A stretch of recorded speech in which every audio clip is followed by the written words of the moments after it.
ಭಾರತಕ್ಕೂ ಕಾಲಿಟ್ಟಿದೆಯಾ ಮಾರಕ zombie drugs ಎನ್ನುವಂತ ಅನುಮಾನಗಳು ದಟ್ಟವಾಗ್ತಾ ಇದೆ. ಅಮೆರಿಕದ ಮಾರಕ ಡ್ರಗ್ಸ್ ಯುವ ಸಮೂಹಕ್ಕೆ ದೊಡ್ಡ ಮಟ್ಟದಲ್ಲಿ ಕುತ್ತು ಇದೆ. ಸದ್ಯ ಈ ಡ್ರಗ್ಸ್ ಭಾರತಕ್ಕೂ ಕಾಲಿಟ್ಟಿದೆಯಾ ಎನ್ನುವಂತ ಪ್ರಶ್ನೆಗಳು ಹುಟ್ಟಿಕೊಳ್ತಾ ಇದೆ. ಅಮೆರಿಕದ ಮಾರಕ ಡ್ರಗ್ಸ್ ಇದು ಯುವ ಸಮೂಹಕ್ಕೆ ದೊಡ್ಡ ಮಟ್ಟದ ಕುತ್ತು. ಬೆಂಗಳೂರಿನಲ್ಲಿ ಮಾದಕ ಲೋಕದಲ್ಲಿ ತೇಲಾಟ ಓಲಾಟ ಜೋರಾಗಿದೆ. ನಡು ರಸ್ತೆಯಲ್ಲೇ 2 ಗಂಟೆ ಯುವಕನೋರ್ವ ನಿಂತಲ್ಲೇ ನಿಂತುಬಿಟ್ಟಿದ್ದಾನೆ. ಝೋಂಬಿ ಡ್ರಗ್ಸ್ ಸೇವನೆ ಮಾಡಿದ್ದಾನ ಈ ಯುವಕ ಎನ್ನುವಂಥ ಪ್ರಶ್ನೆಗಳು ಹುಟ್ಟಿಕೊಳ್ತಾ ಇದೆ. ಪಂಜಾಬ್ ಚಂಡೀಗಢದಲ್ಲೂ ಕೂಡ ಇದೇ ರೀತಿಯಾದಂಥ ಘಟನೆಗಳು ನಡೆದಿದೆ. ಒಂದು ಕಡೆಯಲ್ಲಿ ಝೋಂಬಿ ಡ್ರಗ್ಸ್ ಮಾರಕ ಅಂತ ಹೇಳಲಾಗುತ್ತೆ. ಈ ಡ್ರಗ್ಸ್ನಿಂದ ಯುವ ಸಮೂಹಕ್ಕೆ ದೊಡ್ಡ ಮಟ್ಟದ ಕುತ್ತು. ಬೇರೆ ಬೇರೆ ರಾಜ್ಯಗಳಲ್ಲಿ ಬೇರೆ ಬೇರೆ ದೇಶಗಳಲ್ಲಿ ಸಿಗ್ತಾ ಇದ್ದಂಥ ಈ ಮಾದಕ ವಸ್ತು ನಮ್ಮ ಸಿಲಿಕಾನ್ ಸಿಟಿ ಬೆಂಗಳೂರಿನಲ್ಲೂ ಕೂಡ ಸಿಗ್ತಾ ಇದೆಯಾ? ಇದಕ್ಕೆ ಕಾರಣ ಕೂಡ ಇದೆ. ಯುವಕನೋರ್ವ ನಿಂತಲೇ ನಿಂತ್ಬಿಟ್ಟಿದ್ದಾನೆ. 2 ಗಂಟೆಗಳ ಕಾಲ ನಿಂತಲೇ ನಿಂತ್ಬಿಟ್ಟಿದ್ದಾನೆ. ಇದು ಎಲ್ಲ ಒಂದು ಕಡೆಯಲ್ಲಿ ಆತಂಕಕ್ಕೆ ಕಾರಣವಾಗಿದೆ. ನಮ್ಮ ದೇಶಕ್ಕೂ ಕಾಲಿಟ್ಟಿದೆಯಾ ಈ ಝೋಂಬಿ ಡ್ರಗ್ಸ್? ಅದು ಕೂಡ ಸಿಲಿಕಾನ್ ಸಿಟಿ ಬೆಂಗಳೂರಿಗೆ ಝೋಂಬಿ ಡ್ರಗ್ಸ್ ಕಾಲಿಟ್ಟಿದೆಯಾ ಎನ್ನುವಂಥ ಅನುಮಾನಗಳು ವ್ಯಕ್ತವಾಗ್ತಾ ಇದೆ. ನೋಡ್ತಾ ಇರ್ಬೋದು ಯುವಕ ಹೇಗೆ ರಸ್ತೆಯಲ್ಲೇ ನಡು ರಸ್ತೆಯಲ್ಲೇ ನಿಂತಲೇ ನಿಂತುಬಿಟ್ಟಿದ್ದಾನೆ ಅಂತೇಳಿ. ನಿಜಕ್ಕೂ ಕೂಡ ಆತಂಕ. ಯಾಕಂತ ಹೇಳಿದ್ರೆ ಈಗಾಗಲೇ ಮಾದಕ ವ್ಯಸನ ಮುಕ್ತ ಬೆಂಗಳೂರನ್ನ ಮಾಡಬೇಕು ಅಂತೇಳಿ ಬೆಂಗಳೂರಿನ ಪೊಲೀಸರು ಸಾಕಷ್ಟು ಕ್ರಮಗಳನ್ನು ಕೈಗೊಳ್ತಾ ಇದ್ದಾರೆ. ಆದರೆ ಹೊಸ ಮಾರ್ಗದ ಮೂಲಕ ಮಾದಕ ವಸ್ತುಗಳು ನಮ್ಮ ಸಿಲಿಕಾನ್ ಸಿಟಿ ಬೆಂಗಳೂರಿಗೆ ಎಂಟ್ರಿ ಕೊಡ್ತಾ ಇದೆಯಾ ಎನ್ನುವಂಥ ಪ್ರಶ್ನೆ. ಹಾಗೆಯೇ ಆ ಯುವಕನ ಸ್ಥಿತಿಯನ್ನು ನೋಡ್ತಾ ಇರ್ಬೋದು. ಹೇಗೆ ನಿಂತಿದ್ದಾನೆ ಆತ ರಸ್ತೆಯಲ್ಲಿ, ಅದು ಕೂಡ ರಸ್ತೆಯಲ್ಲೇ ನಿಂತು ಬಿಡ್ತಾನೆ. ನಿಜಕ್ಕೂ ಕೂಡ ಎಲ್ಲೋ ಒಂದು ಕಡೆಯಲ್ಲಿ ಇದು ಆತಂಕಕ್ಕೆ ಕಾರಣವಾಗ್ತಾ ಇದೆ. ಹಾಗಾದರೆ ನಮ್ಮ ರಾಜಧಾನಿ ಬೆಂಗಳೂರಿಗೆ ಈ ಮಾದಕ ವಸ್ತು ಹೇಗೆ ಬರ್ತಾ ಇದೆ, ಹೇಗೆ ಸಪ್ಲೈ ಆಗ್ತಾ ಇದೆ, ಇದರ ಸೈಡ್ ಎಫೆಕ್ಟ್ಸ್ ಏನು, ಎಲ್ಲವನ್ನೂ ಕೂಡ ನಾವು ನಿಮಗೆ ಎಳೆಯಾಗಿ ಹೇಳ್ತಾ ಹೋಗ್ತೀವಿ. ಇದೀಗ ರಾಜಧಾನಿಯಲ್ಲೂ ಕೂಡ ಮಾರಕ ಝೋಂಬಿ ಲಗ್ಗೆ ಇಟ್ಟಿದೆ. ಪ್ರಜ್ಞಾಹೀನ ಸ್ಥಿತಿಯಲ್ಲಿ ಯುವಕ ಕಂಡು ಬಂದಿದ್ದಾರೆ. ಸ್ಟನ್ ಆಗಿ ನಿಂತಲೇ ನಿಂತ್ಬಿಟ್ಟಿದ್ದಾನೆ ಆ ಯುವಕ. ಒಂದು ಕಡೆ ನಿಂತಿದ್ರೆ ಅಲ್ಲೇ ನಿಂತ್ಬಿಟ್ಟಿದ್ದಾನೆ. ಹಾಗಾದ್ರೆ ಇದು ಯಾವ ನಶೆಯ ಆಟ ಸದ್ಯಕ್ಕಿರುವಂತ ಪ್ರಶ್ನೆ. ಬಾಗಲೂರು ಬಳಿಯ ರಸ್ತೆಯಲ್ಲಿ ಈ ದೃಶ್ಯ ಕಂಡು ಬಂದಿದೆ. ನಿಜಕ್ಕೂ ಕೂಡ ಭಯ ಹುಟ್ಟಿಸುತ್ತೆ ಈ ದೃಶ್ಯವನ್ನ ಕಂಡಿದ್ರೆ. ಯಾಕಂತ ಹೇಳಿದ್ರೆ ಯುವ ಸಮೂಹ ಎತ್ತ ಸಾಗ್ತಾ ಇದೆ ಸದ್ಯಕ್ಕಿರುವಂತ ಪ್ರಶ್ನೆ ಇದು. ನೋಡ್ತಾ ಇರ್ಬೋದು ನೀವು ಕೂಡ. ಆ ಯುವಕ ನಿಂತಲೇ ನಿಂತ್ಬಿಟ್ಟಿದ್ದಾನೆ. ಒಂದು ಕಡೆಯಲ್ಲಿ ಈತ ಏನ್ ಸೇವನೆ ಮಾಡಿದ್ದಾನೆ, ಹಾಗೇನೆ ನಾನು ಆಗ್ಲೂ ಕೂಡ ಹೇಳ್ತಾ ಇದ್ದೆ, ಈ ರೀತಿಯಾದಂಥ ಮಾದಕ ವಸ್ತುಗಳು ಹೇಗೆ ನಮ್ಮ ಸಿಲಿಕಾನ್ ಸಿಟಿ ಬೆಂಗಳೂರಿಗೆ ಎಂಟ್ರಿ ಕೊಡ್ತಾ ಇವೆ ಅಂತೇಳಿ. ಬಾಗಲೂರು ಸಮೀಪ ನಡೆದಿರುವಂಥ ಘಟನೆ ಇದು. ಸದ್ಯ ಅಲ್ಲಿನ ಸ್ಥಳೀಯರು ಹಾಗೇನೆ ಅಕ್ಕಪಕ್ಕದವರು ಈ ಯುವಕನನ್ನ ನೋಡಿ ಗಾಬರಿಗೆ ಒಳಗಾಗಿದ್ದಾರೆ. ಏನಾಗಿರಬಹುದು ಎನ್ನುವಂಥದ್ದಾಗಿ ಯೋಚನೆ ಕೂಡ ಮಾಡಿದ್ದಾರೆ. ನೋಡ್ತಾ ಇರ್ಬೋದು ನಿಂತಲೇ ನಿಂತಿದ್ದಾನೆ ರಸ್ತೆಯಲ್ಲಿ, ಅದು ನಡು ರಸ್ತೆಯಲ್ಲಿ ಹೇಗೆ ನಿಂತಿದ್ದಾನೆ. ಸದ್ಯ ಇದು ಆತಂಕಕ್ಕೆ ಕಾರಣವಾಗ್ತಾ ಇದೆ, ಭಯ ಹುಟ್ಟಿಸ್ತಾ ಇದೆ. ನಮ್ಮ ಯುವ ಸಮೂಹ ಎತ್ತ ಸಾಗ್ತಾ ಇದೆ ಸದ್ಯಕ್ಕಿರುವಂತ ಪ್ರಶ್ನೆ.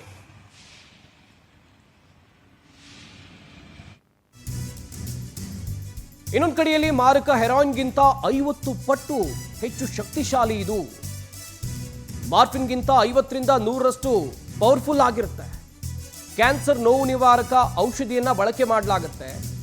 ಈ ಫೈನಲ್ ಸ್ಟೇಜ್ ಕ್ಯಾನ್ಸರ್ ರೋಗಿಗಳಿರ್ತಾರಲ್ಲ ಅವರಿಗೆ ಯಾವ ಔಷಧಿಯನ್ನ ಹೆಚ್ಚು ಬಳಕೆ ಮಾಡಲಾಗುತ್ತೆ ಅದನ್ನ ಇದರಲ್ಲಿ ಬಳಕೆ ಮಾಡಲಾಗುತ್ತೆ. ಎಂಥ ಝೋಂಬಿ ಡ್ರಗ್ಸ್ ಬಳಕೆ ಮಾಡ್ತಾ ಇರುವಂತ ಯುವಕರು ಅಂತ ಹೇಳಿದ್ರೆ ಯುವ ಸಮುದಾಯ ಇದನ್ನ ಬಳಕೆ ಮಾಡ್ತಾ ಇದೆ. 2 mg ತಗೊಂಡ್ರೆ ದೇಹಕ್ಕೆ ಅತ್ಯಂತ ಮಾರಕ, ಇದು ಮಾರಣಾಂತಿಕ. ಬೇರೆ ಆಕ್ಸಿಕಾಂಟಿನ್, ಅಡೆರೆಲಾ, ಜೆನೆಕ್ಸ್ ಹೆಸರಿನಲ್ಲಿ ಇದನ್ನ ಮಾರಾಟ ಮಾಡಲಾಗ್ತಾ ಇದೆ ಎನ್ನುವಂಥದ್ದು ಗೊತ್ತಾಗಿದೆ. ಬೇರೆ ಬೇರೆ ಹೆಸರುಗಳಲ್ಲಿ ಇದನ್ನ ಮಾರಾಟ ಮಾಡಲಾಗ್ತಾ ಇದೆ. ಈ ಮಾರಕ ಡ್ರಗ್ಸ್ಗೆ 1 ವರ್ಷದಲ್ಲಿ 1 ಲಕ್ಷಕ್ಕೂ ಹೆಚ್ಚು ಜನ ಸಾವಿಗೀಡಾಗಿದ್ದಾರೆ. ಇನ್ನೊಂದು ಕಡೆಯಲ್ಲಿ ಈ ಅಮೆರಿಕ ಮೂಲದ ಡ್ರಗ್ಸ್ ಅಂತ ನಾನು ಹೇಳ್ತಾ ಇದ್ದೆ. ಅಮೆರಿಕಾದಲ್ಲಿ ಇದನ್ನ ಬಳಕೆ ಮಾಡಿದಂಥ ಯುವಕರು ಯಾವ ರೀತಿ ಆಗ್ತಾರೆ. ಒಂದು ಕಡೆಯಲ್ಲಿ ಆ ದೃಶ್ಯಾವಳಿಗಳನ್ನ ನೋಡ್ತಾ ಇರ್ಬೋದು ನೀವು. ನಡು ರಸ್ತೆಯಲ್ಲಿ ಅವರು ಕೂಡ ನಿಂತ್ಬಿಟ್ಟಿದ್ದಾರೆ. ಸ್ಟನ್ನಾಗಿ ನಿಲ್ತಾರೆ. ಆ ಕಡೆ ಈ ಕಡೆ ಅಲುಗಾಡುವುದಿಲ್ಲ. ಅಲ್ಲಿನ ದೃಶ್ಯಾವಳಿಗಳನ್ನ ನೋಡ್ತಾ ಇದ್ದೀರಾ. ಇನ್ನೊಂದು ಕಡೆಯಲ್ಲಿ ನಮ್ಮ ಸಿಲಿಕಾನ್ ಸಿಟಿ ಬೆಂಗಳೂರಿನಲ್ಲಿ ಯುವಕನೋರ್ವ ನಡು ರಸ್ತೆಯಲ್ಲಿ ಹೇಗೆ ನಿಂತಿದ್ದಾನೆ ನೋಡ್ತಾ ಇರ್ಬೋದು. ಬೇರೆ ಬೇರೆ ಹೆಸರುಗಳಲ್ಲೂ ಕೂಡ ಈ ಡ್ರಗ್ಸ್ ಮಾರಾಟ ಆಗ್ತಾ ಇದೆ, ಮಾದಕ ವಸ್ತು ಮಾರಾಟ ಆಗ್ತಾ ಇದೆ ಎನ್ನುವ ಆಘಾತಕಾರಿ ವಿಚಾರ ಬೆಳಕಿಗೆ ಬಂದಿದೆ. ನಿಜಕ್ಕೂ ಕೂಡ ಇದು ಅಪಾಯ. ಕ್ಯಾನ್ಸರ್ ರೋಗಿಗಳಿಗೆ ಫೈನಲ್ ಸ್ಟೇಜ್ನಲ್ಲಿ ಯಾವ ಔಷಧಿಯನ್ನು ಕೊಡ್ತಾರೆ ಅದನ್ನು ಈ ಡ್ರಗ್ಸ್ಗೆ ಬಳಕೆ ಮಾಡಲಾಗುತ್ತೆ ಎನ್ನುವಂಥ ಮಾಹಿತಿ ಕೂಡ ಇದೆ. ಈಗಾಗಲೇ ಒಂದು ವರ್ಷದಲ್ಲಿ 1,00,000ಕ್ಕೂ ಹೆಚ್ಚು ಜನ ಸಾವಿಗೀಡಾಗಿದ್ದಾರೆ. ದೇಹದಲ್ಲಿ ಉಸಿರಾಟದ ಮೇಲೆ ತೀವ್ರ ಪ್ರಭಾವವನ್ನು ಬೀರುತ್ತೆ. ಇದರ ಪರಿಣಾಮಗಳು ಮೆದುಳಿನ ಮೇಲೆ ಆಕ್ರಮಣ ಮಾಡುತ್ತೆ, ಉಸಿರಾಟಕ್ಕೆ ತೊಂದರೆ ಉಂಟಾಗುತ್ತೆ. ಸುಮಾರು 2-3 ಗಂಟೆಯಲ್ಲಿ ಪ್ರಜ್ಞಾಹೀನ ಸ್ಥಿತಿ ತಲುಪ್ತಾರೆ. ಇದನ್ನ ಯಾರು ಸೇವನೆ ಮಾಡ್ತಾರೆ? ಅವ್ರು ಮೈ ಮೇಲೆ ಯಾವುದೇ ಪ್ರಜ್ಞೆಯೇ ಇರೋದಿಲ್ಲ, ಅಂಥ ಪರಿಸ್ಥಿತಿ ಇರುತ್ತೆ. ಮೈ ಸಂಪೂರ್ಣವಾಗಿ ತಣ್ಣಗಾಗಿ ನಿಧಾನಗತಿಯ ಉಸಿರಾಟ ಇರುತ್ತೆ. ಈ ಮಾದಕ ವಸ್ತು ಸೇವನೆ ಮಾಡಿದವರ ಪರಿಸ್ಥಿತಿ ಇದು. ಹಾಗೆಯೇ ಒಮ್ಮೊಮ್ಮೆ ಜೀವ ಹೋಗುವಂಥ ಸಾಧ್ಯತೆ ಕೂಡ ಹೆಚ್ಚಾಗಿದೆ. ಒಮ್ಮೆ ಸೇವಿಸಿದ್ರೆ ಮತ್ತೆ ಸೇವಿಸಬೇಕು ಎನ್ನುವಂಥ ಹಂಬಲ ಈ ಮಾದಕ ವಸ್ತುಗಳ ಗೀಳೆ ಹಾಗೆ. ಇದರಿಂದ ಅತ್ಯಂತ ಹೆಚ್ಚು ಮಾರಕವಾಗಿ ನಿಮ್ಮ ಆರೋಗ್ಯದ ಮೇಲೆ ಬೇರೆ ಬೇರೆ ರೀತಿಯಾದಂಥ ಪರಿಣಾಮ ಬೀರುತ್ತೆ. ಪದೇ ಪದೇ ಬಳಕೆಯಿಂದ ಮೆದುಳಿನ ಮೇಲೆ ತೀವ್ರ ಪರಿಣಾಮ ಬೀರುತ್ತೆ. ಆಲೋಚನಾ ಶಕ್ತಿಯೇ ಕುಂಠಿತ ಆಗುತ್ತೆ. ಹೆಚ್ಚು ಪರಿಣಾಮಕಾರಿಯಾಗಿದೆ. ಎದೆನೋವು ಕಾಣಿಸ್ಕೊಳ್ಳುತ್ತೆ, ಮಾನಸಿಕ ಖಿನ್ನತೆ ಕಾಣಿಸ್ಕೊಳ್ಳುತ್ತೆ, ವಿನಾಕಾರಣ ಕಿರಿಕಿರಿ ಅನುಭವಿಸ್ತಾರೆ. ತಲೆ ತಿರುಗೋದು, ಪ್ರಜ್ಞೆ ತಪ್ಪೋದು, ತುಟಿ ನೀಲಿ ಬಣ್ಣಕ್ಕೆ ತಿರುಗೋದು, ಹೃದಯದ ಬಡಿತದಲ್ಲಿ ಏರಿಳಿತ ಆಗೋದು, ಚರ್ಮ ಉಗುರು ಬಣ್ಣ ಬದಲಾಗೋದು, ಸ್ನಾಯು ಬಿಗಿತ ಆಗುತ್ತೆ, ಅಸಹಜ ಸುಸ್ತು, ಹೀಗೆ ಅನೇಕ ಪರಿಣಾಮಗಳನ್ನು ಇದನ್ನ ಸೇವನೆ ಮಾಡಿದವರು ಎದುರಿಸ್ತಾ ಇದ್ದಾರೆ. ಇದು ಅಮೆರಿಕ ಮೂಲದ ಮಾದಕ ಡ್ರಗ್ಸ್. ನಾನು ಹೇಳ್ತಾ ಇದ್ದೆ, ಇದರ ಅಡ್ಡ ಪರಿಣಾಮಗಳು ಏನೇನು, ಇದನ್ನ ಯಾರು ಸೇವನೆ ಮಾಡ್ತಾರೆ ಅವರಿಗೆ ಏನೆಲ್ಲ ಆಗುತ್ತೆ. ಉಸಿರಾಟ ನಿಧಾನಗತಿಯಲ್ಲಿ ಸಾಗುತ್ತೆ, ಅವರ ದೇಹದಲ್ಲಿ ಒಂದಷ್ಟು ಬದಲಾವಣೆಗಳಾಗುತ್ತೆ, ಮೆದುಳಿನ ಮೇಲೆ ಪರಿಣಾಮವನ್ನು ಬೀರುತ್ತೆ. ಇನ್ನೊಂದು ಕಡೆಯಲ್ಲಿ ವೆರಿ ಇಂಪಾರ್ಟೆಂಟ್ ಅಂತ ಹೇಳಿದ್ರೆ ಮಾನಸಿಕ ಆರೋಗ್ಯ. ಮಾನಸಿಕ ಆರೋಗ್ಯದ ಮೇಲೂ ಕೂಡ ಈ ಮಾದಕ ವಸ್ತು ಪರಿಣಾಮವನ್ನು ಬೀರುತ್ತೆ. ಹಾಗೇನೆ ಸಾಕಷ್ಟು ಪರಿಣಾಮವನ್ನು ಬೀರುತ್ತೆ ಅಂತೇಳಿ ಈಗಾಗಲೇ ತಜ್ಞರು ಹೇಳಿದ್ದಾರೆ. ಈ ಬಗ್ಗೆ ಇನ್ನಷ್ಟು ಮಾಹಿತಿಯನ್ನು ಕೊಡ್ತಾರೆ ನಮ್ಮ ಪ್ರತಿನಿಧಿ ವೆಂಕಟೇಶ್. ನೇರ ಸಂಪರ್ಕದಲ್ಲಿ ಜಾಯ್ನ್ ಆಗ್ತಾ ಇದ್ದಾರೆ. ವೆಂಕಟೇಶ್, ಈಗಾಗಲೇ ನಿಜಕ್ಕೂ ಕೂಡ ಭಯ ಹುಟ್ಟಿಸ್ತಾ ಇದೆ ಈ ಮಾರಕ ಝೋಂಬಿ ಡ್ರಗ್ಸ್.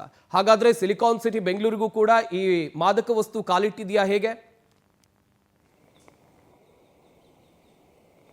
ಸಂಪತ್, ಸದ್ಯ ಈ ಒಂದು ಝೋಂಬಿ ಡ್ರಗ್ಸ್ ಅನ್ನುವಂತಹದ್ದೇನಿದೆ ಅದೊಂದು ಮಾರಕ ಅಂತ ಹೇಳಿ ಈಗಾಗಲೇ ವಿದೇಶಗಳಲ್ಲಿ ಕೂಡ ಪ್ರೂವ್ ಆಗಿದೆ. ಆದರೆ ಭಾರತದಲ್ಲಿ ಇದುವರೆಗೂ ಅಂತಹ ಪ್ರಕರಣಗಳು ಬೆಳಕಿಗೆ ಬಂದಿದೆಯಾ ಅನ್ನೋದ್ರ ಬಗ್ಗೆ ಕೂಡ ಮಾಹಿತಿ ಇಲ್ಲ. ಸದ್ಯ ಬೆಂಗಳೂರಿನಲ್ಲಿ ವೈರಲ್ ಆಗ್ತಿರುವಂತಹ ಈ ವಿಡಿಯೋದ ಹಿನ್ನೆಲೆ ಅಸಲಿತಿ ಏನು ಅನ್ನೋಂಥದ್ದು ಸದ್ಯಕ್ಕೆ ಈಗ ಯಾರಿಗೂ ಕೂಡ ಇಲ್ಲ. ಯಾರೋ ಒಬ್ಬರು ವ್ಯಕ್ತಿ ಅದನ್ನ ವಿಡಿಯೋವನ್ನು ಮಾಡಿಕೊಂಡು ಆ ಒಂದು ವಿಡಿಯೋವನ್ನು ತನ್ನ ಒಂದು ಎಕ್ಸ್ ಪೋಸ್ಟ್ನಲ್ಲಿ ಅದನ್ನ ಅಪ್ಲೋಡ್ ಮಾಡಿದ್ದಾರೆ. ಈ ರೀತಿಯಾಗಿ ವ್ಯಕ್ತಿ ನಿಂತಿದ್ದಾನೆ ಪ್ರಜ್ಞಾನ ಸ್ಥಿತಿಯಲ್ಲಿ ಅಂತ ಹೇಳಿ 2 ಗಂಟೆಗಳ ಕಾಲ. ಆದರೆ ಆ ವ್ಯಕ್ತಿ 2 ಗಂಟೆಗಳ ಕಾಲ ನಿಂತಿದ್ದಾನೆ ಅಂತ ಹೇಳಿದ್ರೆ ಒಂದು ಮನುಷ್ಯತ್ವ ಇರುವಂತಹ ವ್ಯಕ್ತಿ ಆಗಿದ್ರೆ ಆತನನ್ನ ಕರೆಸಿ ಮಾತನಾಡಿ ಆತ ಏನಾಗಿದ್ದಾನೆ ಅಂತ ಹೇಳಿ ಸ್ಥಳೀಯವಾಗಿ ಪೊಲೀಸರಿಗೆ ಮಾಹಿತಿಯನ್ನು ಕೊಡಬಹುದಾಗಿತ್ತು, ಅಥವಾ ಒಂದು ಹಾಸ್ಪಿಟಲೈಸ್ಡ್ ಅನ್ನು ಮಾಡುವಂತಹ ಕೆಲಸವನ್ನ ಮಾಡಬೇಕಾಗಿತ್ತು. ಆದರೆ ಗಾಳಿಯಲ್ಲಿ ಗುಂಡು ಹೊಡೆಯುವ ರೀತಿಯಾಗಿ ಅದನ್ನ ಈ ರೀತಿಯಾದಂತಹ ಒಂದು ಡ್ರಗ್ಸ್ ಅನ್ನ ಸೇವನೆ ಮಾಡಿದ್ದಾನೆ ಅಂತ ಹೇಳಿ ಅದನ್ನ ಪೋಸ್ಟ್ ಮಾಡಿದ್ದಾರೆ. ಆದರೆ ಪೊಲೀಸರು ಹೇಳುವ ಪ್ರಕಾರವಾಗಿ ಆ ರೀತಿಯಾದಂತಹ ಒಂದು ಡ್ರಗ್ಸ್ ಅನ್ನ ಸೇವನೆ ಮಾಡಿದ್ದಕ್ಕೆ ಯಾವುದೇ ಒಂದು ಪುರಾವೆಗಳು ಕೂಡ ಇಲ್ಲ. ಸದ್ಯ ಆ ರೀತಿಯಾದಂತಹ ಒಂದು ಘಟನೆಗಳು ಆಗಿದ್ದೇ ಆದರೆ ನಮಗೆ ಸುಮೋಟ ಕೇಸನ್ನ ದಾಖಲಿಸಿಕೊಂಡು ಅಂತವ್ರ ವಿರುದ್ಧ ಪ್ರಕರಣವನ್ನು ಕೂಡ ದಾಖಲಿಸಿಕೊಳ್ತೀವಿ ಅಂತ ಕೂಡ ಹೇಳ್ತಾ ಇದ್ದಾರೆ. ಇನ್ನು ಈ ಒಂದು ಡ್ರಗ್ಸ್ ನ ಬಗ್ಗೆ ಹೇಳೋದಾದ್ರೆ ಇದನ್ನ ತೆಗೆದುಕೊಂಡಂತಹ ಸಂದರ್ಭದಲ್ಲಿ ದೇಹದ ಮೇಲೆ ಸಾಕಷ್ಟು ಪರಿಣಾಮ ಬೀರುತ್ತೆ, ಹಾನಿಯಾಗುತ್ತೆ, ಮಾನಸಿಕ ಒತ್ತಡಕ್ಕೆ ಒಳಗಾಗ್ತಾರೆ, ಹೃದಯದ ಬಡಿತದಲ್ಲಿ ಏರಿಳಿತ ಆಗುತ್ತೆ, ಹೀಗೆ ಹಲವು ರೀತಿಯಾದಂತಹ ಒಂದು ಸಮಸ್ಯೆಗಳನ್ನು ಕೂಡ ಎದುರಿಸಬೇಕಾಗುತ್ತೆ, ಪ್ರಜ್ಞಾನ ಸ್ಥಿತಿಯನ್ನು ತಲುಪ್ತಾರೆ ಅಂತ ಕೂಡ ಹೇಳಿರುವಂತಹದ್ದು. ಸೊ ಕ್ಯಾನ್ಸರ್ನಂತಹ ಮಾರಕ ಕಾಯಿಲೆಗೆ ಬಳಸುವಂತಹ ಈ ಒಂದು ಡ್ರಗ್ಸ್ ಏನಿದೆ ಅದಕ್ಕಿಂತ ತೀವ್ರವಾದಂತಹ ಒಂದು ಮನುಷ್ಯನ ಆರೋಗ್ಯಕ್ಕೆ ಇದು ಪೆಟ್ಟನ್ನು ಕೊಡುತ್ತೆ ಅಂತ ಹೇಳಿ ಸದ್ಯ ಈ ಘಟನೆಗೆ ಸಂಬಂಧಪಟ್ಟಂತೆ ಅಂದ್ರೆ ವಿಡಿಯೋಗೆ ಸಂಬಂಧಪಟ್ಟಂತೆ ಪೊಲೀಸರು ಒಂದು ಕಡೆ ಏನೋ ಒಂದು ವಿಚಾರಣೆಗೂ ಅಂದ್ರೆ ಯಾರು ಒಂದು ವ್ಯಕ್ತಿ ಪೋಸ್ಟ್ ಮಾಡಿದ್ರು ಅವರನ್ನು ಕೂಡ ಸಂಪರ್ಕಿಸುವಂತ ಕೆಲಸವನ್ನ ಮಾಡ್ತಾ ಇದ್ದಾರೆ. ಅದಕ್ಕೆ ಸಮಜಾಯಿಷಿಯನ್ನು ಕೂಡ ಹೇಳಿ, ಆದರೆ ಅದು ಯಾವುದೇ ರೀತಿಯಾದಂತಹ ವ್ಯಕ್ತಿ ಯಾರು ಪೋಸ್ಟ್ ಮಾಡಿದ್ದಾರೆ ಇದುವರೆಗೂ ಕೂಡ ಪೊಲೀಸರ ಮುಂದೆ ಬಂದು ಅದಕ್ಕೆ ಯಾವುದೇ ರೀತಿಯಾದಂತಹ ಒಂದು ಸಾಕ್ಷಿ ಅಥವಾ ಪುರಾವೆ ಆಗಿರಲಿ ಅಥವಾ ಯಾವುದೇ ರೀತಿಯಾದಂತಹ ಒಂದು ಕ್ಲಾರಿಫಿಕೇಶನ್ ಅನ್ನು ಕೂಡ ಕೊಟ್ಟಿಲ್ಲ. ಆದರೆ ಆ ವ್ಯಕ್ತಿ ನಿಜವಾಗ್ಲೂ ಈ ರೀತಿಯಾದಂತಹ ಒಂದು ಡ್ರಗ್ಸ್ ಅನ್ನ ಸೇವನೆ ಮಾಡಿ ಈ ರೀತಿಯಾಗಿ ನಿಂತಿದ್ದಾನ ಅಥವಾ ಅನಾರೋಗ್ಯಕ್ಕೆ ಈಡಾಗಿ ಏನಾದರೂ ಈ ರೀತಿ ಆಗ್ತಾ ಇದೆಯಾ ಅನ್ನೋಂಥದ್ದು ಬಗ್ಗೆ ಸ್ಪಷ್ಟವಾದಂತಹ ಒಂದು ನಿದರ್ಶನ ಅಥವಾ ಯಾವುದೇ ಪುರಾವೆಗಳು ಕೂಡ ಇಲ್ಲ. ಹಾಗಾಗಿ ಇದು ಎಷ್ಟರ ಮಟ್ಟಿಗೆ ಸತ್ಯ ಸುಳ್ಳು ಅನ್ನೋಂಥದ್ದು ಕೂಡ ಈಗ ತಿಳಿದು ಬರಬೇಕಾಗಿರುವಂತಹದ್ದು. ಸಂಪತ್, ಥ್ಯಾಂಕ್ ಯು ವೆಂಕಟೇಶ್ ತಮ್ಮೆಲ್ಲ ಡೀಟೇಲ್ಸ್ಗಾಗಿ. ಗಮನಿಸ್ತಾ ಇರ್ಬೋದು, ಒಂದು ಕಡೆಯಲ್ಲಿ ಯುವಕನೋರ್ವ 2 ಗಂಟೆ ನಿಂತಲೇ ನಿಂತುಬಿಟ್ಟಿದ್ದಾನೆ.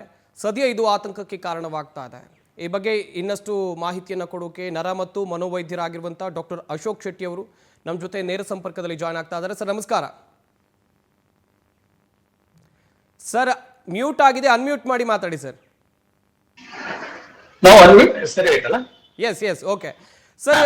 ಮೊದಲನೇದಾಗಿ ಎಲ್ರಿಗೂ ಕೂಡ ಹುಟ್ಟಿಕೊಳ್ಳುವಂತ ಒಂದು ಪ್ರಶ್ನೆ ಅಂತ ಹೇಳಿದ್ರೆ ಈ ಝಾಂಬಿ ಡ್ರಗ್ಸ್ ಅಂತ ಹೇಳಿದ್ರೆ ಏನ್ ಸರ್, ಇದು ಎಷ್ಟು ಮಾರಕ ಆಗಿರುತ್ತೆ? ನಾನು ನಿಜವಾಗ್ಲೂ ನಿಮ್ಮ ಒಂದು ಕಾರ್ಯಕ್ರಮವನ್ನ ನೋಡ್ತಾ ಇದ್ದೀನಿ. ಆ ವ್ಯಕ್ತಿಯನ್ನು ಝೋಂಬಿ ಅಂದ್ರೆ ಅದಕ್ಕೆ ಆ ಡ್ರಗ್ಸ್ ಅನ್ನ ತಗೊಂಡ ವ್ಯಕ್ತಿಯನ್ನು ನೋಡ್ತಾ ಇದ್ದೀನಿ. ಆಕ್ಚುಲಿ ನಾನು ಅದ್ರ ಬಗ್ಗೆ ತಿಳ್ಕೊಂಡದ್ರ ಪ್ರಕಾರ ಇದನ್ನ ಝೈಲಜಿನ್ ಅಂತ ಹೇಳ್ತೀವಿ. ಇದು ಫುಡ್ ಅಂಡ್ ಡ್ರಗ್ ಆಕ್ಟ್ ಪ್ರಕಾರ ಇದನ್ನ ವೆಟರ್ನರಿ ಅವರು ಅಂದ್ರೆ ಜಾನುವಾರುಗಳಿಗೆ ಮಸಲ್ ರಿಲ್ಯಾಕ್ಸೆಂಟ್ ಅಥವಾ ಪೇನ್ ಕಿಲ್ಲರ್ ಆಗಿ ಬಳಸುವಂತಹ ಒಂದು ಔಷಧ. ಇದು ಅಲ್ಲಿ ಬಳಸ್ತಾರೆ, ಬಟ್ ಇದು ಹ್ಯೂಮನ್ ಯೂಸ್ಗೆ ಇಟ್ ಈಸ್ ಇಲ್ಲಿಗಲ್.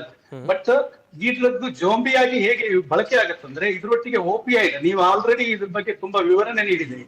ಓಪಿಐಡ್ ಅಂದ್ರೆ ಫೆಂಟಾನಿಲ್ ಇರ್ಬೋದು, ಕೊಕೈನ್ ಇರ್ಬೋದು, ಮಾರ್ಫಿನ್ ಇರ್ಬೋದು. ಈ ಡ್ರಗ್ಗಿನೊಟ್ಟಿಗೆ ಕಾಕ್ಟೈಲ್ ಮಾಡಿದಾಗ ಆಕ್ಚುಲಿ ಅದರ ಹಾಫ್ ಲೈಫ್ ಅನ್ನೋದು ವೆರಿ ಲೆಸ್. ಪ್ರಾಣಿಗಳಲ್ಲಿ ಅದೊಂದು 2-3 ಗಂಟೆ ಒಳಗೆ ಎಕ್ಸ್ಕ್ರೀಟ್ ಆಗಿ ಹೋಗುತ್ತೆ. ಬಟ್ ಓಪಿಐಡ್ ಡ್ರಗ್ ಬಳಸುವವರು ಅಥವಾ ಓಪಿಐಡ್ ಡ್ರಗ್ಗಿನೊಟ್ಟಿಗೆ ಬಳಸುವವರು ಇದರ ಒಂದು ಹಾಫ್ ಲೈಫ್ ಅನ್ನೋದು 20 ಗಂಟೆ 25 ಗಂಟೆವರೆಗೂ ರಕ್ತದೊಳಗೆ ಇದ್ದು ಅದರ ಒಂದು ಎಫೆಕ್ಟ್ ಕಂಡು ಬರುವುದನ್ನ ನಾವು ಗಮನಿಸಿದ್ವಿ. ಸರ್, ಈಗ ಎಲ್ರಿಗೂ ಕೂಡ ಇರುವಂತ ಒಂದು ಪ್ರಶ್ನೆ ಅಂತ ಹೇಳಿದ್ರೆ, ಇದನ್ನ ಸೇವನೆ ಮಾಡಿದ್ರೆ ಮನುಷ್ಯನಿಗೆ ಏನಾಗಬಹುದು? ಆತ ಯಾಕೆ ಸರ್ ನಿಂತಲ್ಲೇ ನಿಲ್ತಾನೆ? ಒಂದು ವ್ಯಕ್ತಿಗೆ ಒಂದು ಜಾಗದಲ್ಲಿ 1-2 ನಿಮಿಷನೂ ಕೂಡ ನಿಂತಲ್ಲೇ ನಿಲ್ಲೋಕೆ ಸಾಧ್ಯ ಇಲ್ಲ. ಆದ್ರೆ ಈ ಡ್ರಗ್ಸ್ ಅನ್ನ ತಗೊಂಡ್ರೆ 2 ಗಂಟೆಗಳ ಕಾಲ ಒಂದೇ ಜಾಗದಲ್ಲಿ ನಿಲ್ತಾರೆ ಎನ್ನುವಂಥದ್ದಾಗಿ ಹೇಳಲಾಗ್ತಾ ಇದೆ. ಏನ್ ಹೇಳ್ತೀರಾ ಸರ್ ಈ ವಿಚಾರವಾಗಿ? ಇದು ತುಂಬಾ ಉತ್ತಮವಾದ. ಏನಕ್ಕಂದ್ರೆ ಈ ಔಷಧ ಮೇನ್ ಆಗಿ ಮೆದುಳಿನ ಮೇಲೆ ಪರಿಣಾಮ ಬೀರುವಂತ ಒಂದು ಔಷಧ ಇದೆ. ಸೊ ಈ ಔಷಧ ಮೆದುಳಿನ ಮೇಲೆ ಪರಿಣಾಮ ಬಿದ್ದಾಗ ಮೆದುಳಿನಲ್ಲಿ ಆಟೋನಾಮಿಕ್ ನರ್ವಸ್ ಸಿಸ್ಟಮ್ ಅಂತ ಇರುತ್ತೆ. ಸಿಂಪಥೆಟಿಕ್ ಮತ್ತೆ ಪ್ಯಾರಾಸಿಂಪಥೆಟಿಕ್ ಇವು ನಮ್ಮ ಒಂದು ಹೃದಯವನ್ನ ಮತ್ತೆ ಶ್ವಾಸಕೋಶವನ್ನ ನಿಯಂತ್ರಣ ಮಾಡುವಂತ ಒಂದು ನರ ಕೇಂದ್ರಗಳು. ಸೊ ಆ ನರ ಕೇಂದ್ರದ ಮೇಲೆ ಇದು ಪರಿಣಾಮ ಬೀರೋದ್ರಿಂದ ಅವನ ಶ್ವಾಸ ಅಂದ್ರೆ ರೆಸ್ಪಿರೇಟರಿ ರೇಟ್ ಡೌನ್ ಆಗುತ್ತೆ, ಅವನ ಬ್ಲಡ್ ಪ್ರೆಷರ್ ಏನ್ ನಾವು BP ಅಂತೀವಲ್ಲ ಅದು ಡೌನ್ ಆಗುತ್ತೆ. ಆಮೇಲೆ ಅವನ ಒಂದು ಬೇರೆ ಬೇರೆ ಅಂದ್ರೆ ಹೃದಯದ ಬಡಿತ, BP, ಆಮೇಲೆ ನಾಡಿ ಮಿಡಿತ ಇದೆಲ್ಲ ಅದು ಡೌನ್ ಆಗೋದ್ರಿಂದ ಮನುಷ್ಯ ಸುಸ್ತಾಗ್ತಾನೆ, ಸಾವು ಸಂಭವಿಸುವಂತ ಒಂದು ಸಾಧ್ಯತೆಗಳು ಇದರಲ್ಲಿ ಜಾಸ್ತಿ. ಸೊ ಇದಕ್ಕೆ ಯಾವುದೇ ಆಂಟಿಡೋಟು ಇದನ್ನ ರಿವರ್ಸ್ ಮಾಡುವಂತ, ಈಗ ಫಾರ್ ಎಕ್ಸಾಂಪಲ್ ನಾವೇನೀಗ ಕೊಕೈನ್ ಅಥವಾ ಬೇರೆ ಡ್ರಗ್ ಗಳನ್ನ ರಿವರ್ಸ್ ಮಾಡ್ಲಿಕ್ಕೆ ನಾವು ನಲಾಕ್ಸಿನ್ ಈಗ ಬೇರೆ ಬೇರೆ ಔಷಧಗಳನ್ನ ಬಳಸ್ತೀವಿ. ಆದ್ರೆ ಸ್ಯಾಡ್ ನ್ಯೂಸ್ ಅಂದ್ರೆ ಈ ಒಂದು ಕಾಕ್ಟೈಲಿಗೆ ಯಾವುದೇ ಆದ ಒಂದು what is the direct antidote ಅಂತ ಬಂದಿದೆ ತುರಂತ. ಸರ್, ಈಗ ಪ್ರತಿಯೊಂದು ಡ್ರಗ್ಸ್ಗಳು ಕೂಡ ಮನುಷ್ಯನ ಮಾನಸಿಕ ಆರೋಗ್ಯದ ಮೇಲೆ ಪರಿಣಾಮ ಬೀರುತ್ತೆ. ಯಾವುದೇ ಡ್ರಗ್ಸ್ ತಗೊಂಡಂತ ವ್ಯಕ್ತಿ ಆತನಿಗೆ ಮತ್ತೆ ಅದನ್ನ ತಗೊಳ್ಬೇಕು ಎನ್ನುವಂತ ಹಂಬಲ ಹೆಚ್ಚಾಗುತ್ತೆ. ಇದು ಕೂಡ ಹಾಗೇನೆ ಹೇಗೆ ಸರ್?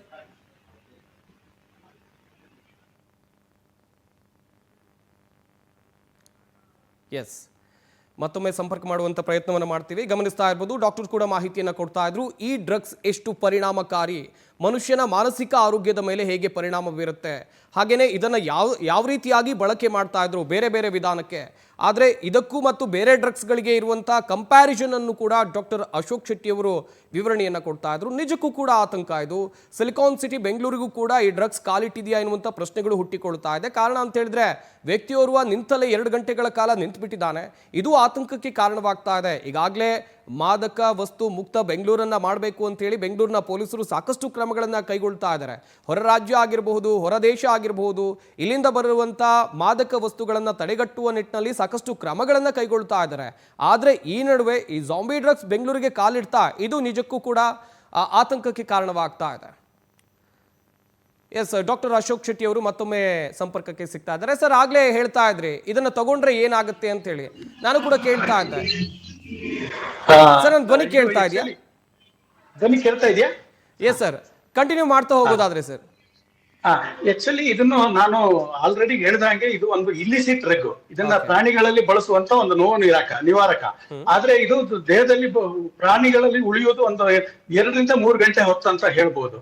ಬಟ್ ಇದನ್ನ ನಾವು ಈ ಏನು ನಾರ್ಕೋಟಿಕ್ ಡ್ರಗ್ಸ್ ಯಾವ್ದು ಕೊಕೈನ್, ಹೆರೋಯಿನ್, ಫೆಂಟಾನಿಲ್ ಇದ್ರೊಟ್ಟಿಗೆ ಬಳಸಿದಾಗ ಇದರ ಹಾಫ್ ಲೈಫ್ ಅನ್ನೋದು 25 ಗಂಟೆ ಮೇಲೂ ದೇಹದಲ್ಲಿ ಇರುವುದು ಕಂಡು ಬಂದದ್ರಿಂದ ಬಹುಶಃ ಯುವಜನತೆ ಇವತ್ತು ಅವರಿಗೆ ಜಾಸ್ತಿ ಈ ನೋವೆಲ್ ಸೀಕಿಂಗ್ ಏನು ಜಾಸ್ತಿ ಅವರಿಗೇನು ಒಂದು ಈ ತರ ಒಂದು ಮಾದಕ ವಸ್ತುವಿನ ಸಿಕ್ಕುವಂತ ಕಿಕ್ಕಿಗೋಸ್ಕರ ಅವರು ಎಲ್ಲಾ ರೀತಿಯ ಮಾದಕ ವಸ್ತುಗಳನ್ನ ಸೇರಿಸ್ಕೊಂಡು ಒಂದು ಕಾಕ್ಟೈಲ್ ಮಾಡಿ ಇದನ್ನಂತ ಟ್ರಾಂಕ್ ಡ್ರಗ್ ಅಂತ ಹೇಳ್ತಾರೆ. ಸೊ ಇದು ದುರಂತ. ಆದ್ರೆ ನೀವು ಕೇಳಿದಾಗೆ ಇದರ ದುಷ್ಪರಿಣಾಮಗಳು ಏನಂದ್ರೆ ಇದು ಕೇಂದ್ರ ಅಂದ್ರೆ ಮೆದುಳಿನ ಮೇಲೆ ಇದು ಪರಿಣಾಮ ಬೀರೋದ್ರಿಂದ ಮೆದುಳಿನಲ್ಲಿ ಆಟೋನಾಮಿಕ್ ನರ್ವಸ್ ಸಿಸ್ಟಮ್ ನಲ್ಲಿ ಸಿಂಪಥೆಟಿಕ್ ಮತ್ತೆ ಪ್ಯಾರಾಸಿಂಪಥೆಟಿಕ್ ನರ್ವಸ್ ಸಿಸ್ಟಮ್ ಅಂತ ಇರೋದ್ರಿಂದ ಆ ನರ್ವಸ್ ಸಿಸ್ಟಮ್ ನಮ್ಮ ಹೃದಯ ಮತ್ತೆ ಶ್ವಾಸಕೋಶಗಳನ್ನ ಅದು ನಿಯಂತ್ರಣ ಮಾಡೋದಾಗಿರುತ್ತೆ. ಸೊ ಯಾವಾಗ ಈ ಓವರ್ ಡೋಸ್ ಅಂದ್ರೆ ಈ ಒಂದು ಕಾಕ್ಟೈಲ್ ಮನುಷ್ಯ ಸೇವಿಸಿದಾಗ ಅವನ ಒಂದು ಉಸಿರಾಟದ ಒಂದು ವೇಗ ತುಂಬಾ ಡೌನ್ ಆಗುತ್ತೆ, ಅವನ ಹೃದಯ ಬಡಿತ ಕಡಿಮೆ ಆಗುತ್ತೆ, ಅವನ BP ಸ್ಲೋ ಆಗುತ್ತೆ. ಸೊ ಅವನು ಒಂದು ರೀತಿ ಟ್ರಾನ್ಸ್ ಸ್ಟೇಟ್ ಅಂದ್ರೆ ಝೋಂಬಿ ಅಂತ ನೀವೇನು ಹೇಳ್ತೀರಿ, ಅಂದ್ರೆ ಅವನ ವಾಸ್ತವದಲ್ಲಿ ಇರುವುದಿಲ್ಲ. ಅಂದ್ರೆ ಅವನ ಒಂದು ಲಿಂಬಿಕ್ ಸಿಸ್ಟಮ್ ಮತ್ತೆ ಅವನದು ಹೈಯರ್ ಮೆಂಟಲ್ ಫಂಕ್ಷನ್ ಏನ್ ಹೇಳ್ತೀವಿ, ಅವನ ಮೆಮೊರಿ, ಅಟೆನ್ಷನ್, ಕಾನ್ಸಂಟ್ರೇಷನ್, ಅಲರ್ಟ್ನೆಸ್, ಅವೆಲ್ಲದರ ಮಧ್ಯೆ ಒಂದು disconnect, what you call cut, ಅದ್ರ ಮಧ್ಯೆ ಒಂದು ಇರುವಂತ ಒಂದು ಸಂಪರ್ಕ, ಅಂದ್ರೆ ತಾನು ಯಾರು, ತಾನು ಹೇಗಿರ್ಬೇಕು, ಸಮಾಜದಲ್ಲಿ ಹೇಗಿರ್ಬೇಕು, ನನ್ನನ್ನು ಹೇಗ್ ಜನ ನೋಡ್ಬೇಕು ಅನ್ನುವಂತ ಒಂದು ಪರಿಜ್ಞಾನ, ವಾಟ್ ಯು ಕಾಲ್ ಅರಿವು. ಸೊ ಅವೇರ್ನೆಸ್ ಅನ್ನೋದು ಜೀರೋ ಆಗ್ಬಿಡುತ್ತೆ, ಅಂದ್ರೆ ಕಡಿಮೆ ಆಗ್ತಾ ಹೋಗ್ತಾನೆ. So zombie ಆಗ್ಬಿಡ್ತಾನೆ. ಸೊ ಆವಾಗ ನೀವು ಈ ವ್ಯಕ್ತಿನ ಈ ಪಿಕ್ಚರ್ ಅಲ್ಲಿ ತೋರಿಸಿದಾಗೆ ಅದೇ ತರ ಆಗ್ತಾನೆ. ಅಂದ್ರೆ ಅರಿವಿನ ಒಂದು ಏನು ಸಂಪರ್ಕ ಇದೆ, ಈ ಒಂದು ಡ್ರಗ್ಗಿನ ಓವರ್ ಡೋಸ್ ಆದಾಗ ಅದು ಕಟ್ ಆಗುತ್ತೆ. ಎಸ್, ಡಾಕ್ಟರ್ ಅಶೋಕ್ ಶೆಟ್ಟಿ ಅವರು ಸಾಕಷ್ಟು ಮಾಹಿತಿನ ಪವರ್ ಟಿವಿಗೆ ಕೊಟ್ಟರು. ಥ್ಯಾಂಕ್ ಯು ಸರ್, ಇಷ್ಟೊತ್ತು ಪವರ್ ಟಿವಿ ಜೊತೆಗೆ ಮಾತನಾಡಿದ್ದಕ್ಕಾಗಿ.